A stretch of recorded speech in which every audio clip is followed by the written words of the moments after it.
And so it begins. Hey, how's it going? I've been seeing, I think I first interviewed you 10 years ago for Here? Brave and the Bold. So, yeah, it was here.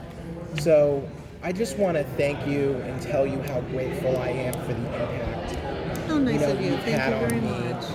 and just giving us the gift you've given us, and giving us Kevin Conroy, giving us Mark Hamill. The gift that keeps on giving. And, Thank you for that. And this show is great too. I'm so glad. Thank But you. if I had a question, Please. you do such a great job of showing, that there is a man underneath this gruff exterior. There's vulnerability, and there is a person who's capable of love. Who do you?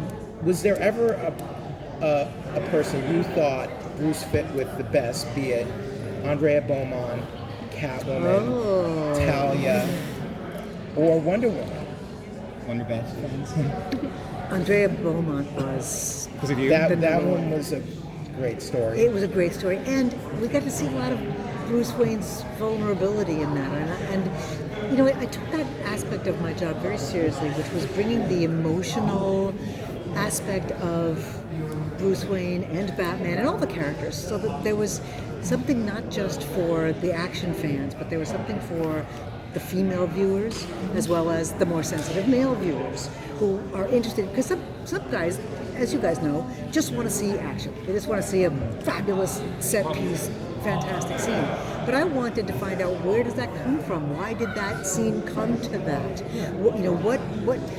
What would break Bruce Wayne's heart? What would get to him? Because after his parents died, he put up a pretty good wall. He did not let himself be vulnerable. He was all about tough, and covering up, right? But I kind of like to dig in there and find out, where's the heart, and I do love that combo. I forgot about Barbara too. Barbara Gordon.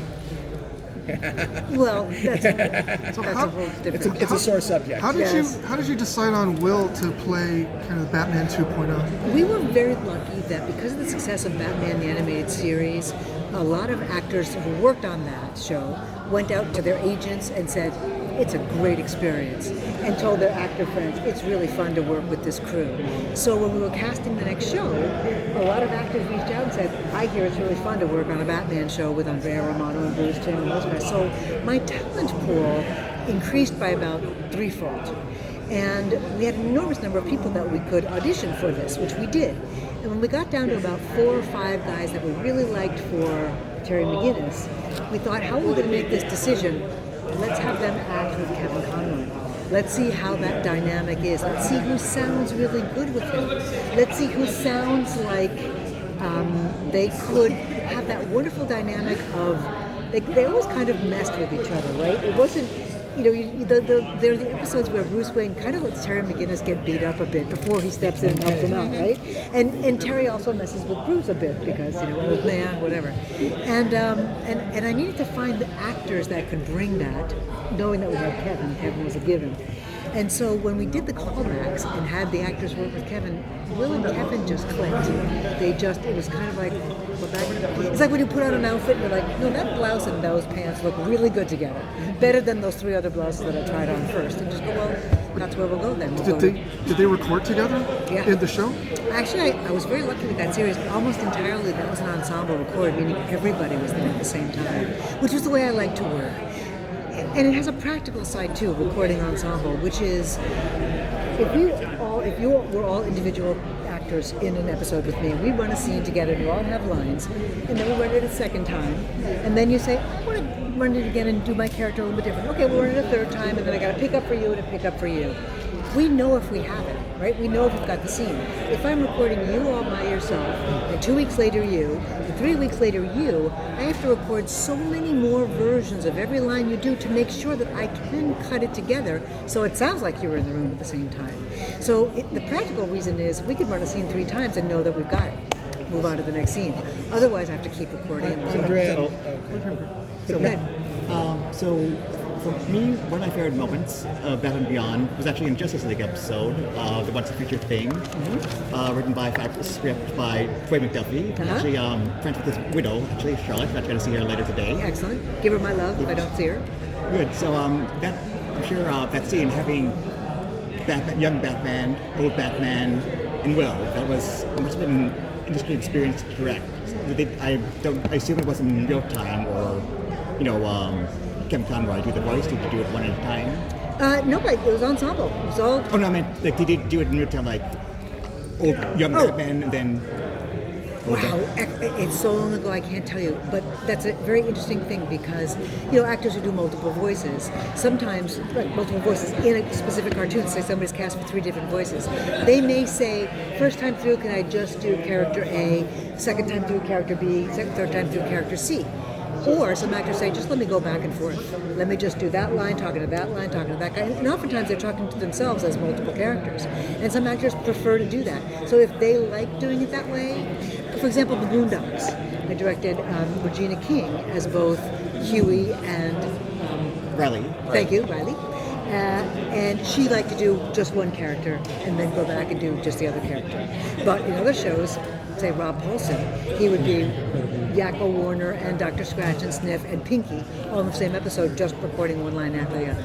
So it really depended on what the actor was the most comfortable doing. Andrea, not to say you know better than Chris Nolan, even though you do.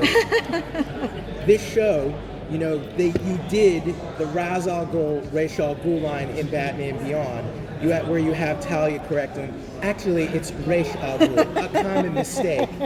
And then Chris Nolan makes the mistake in his films later. Do you know that became a bit of a meme? I did not know this. That makes me happy. But I love that. Do you like that?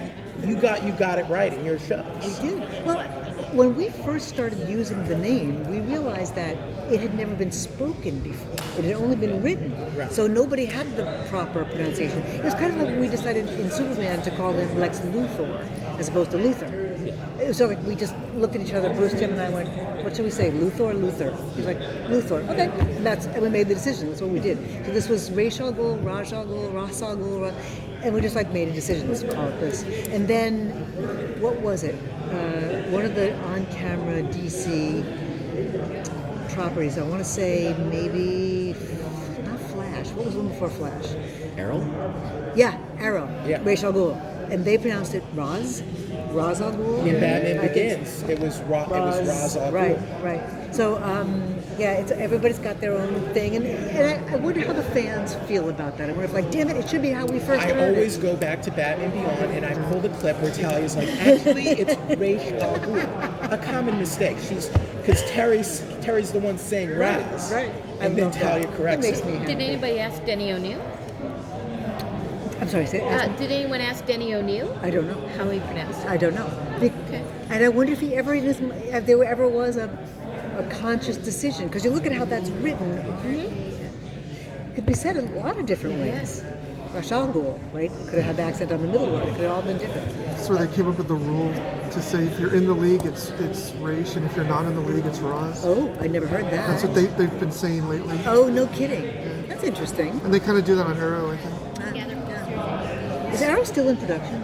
It's final season. Final season. How many years? All right. 8. 8? Ready.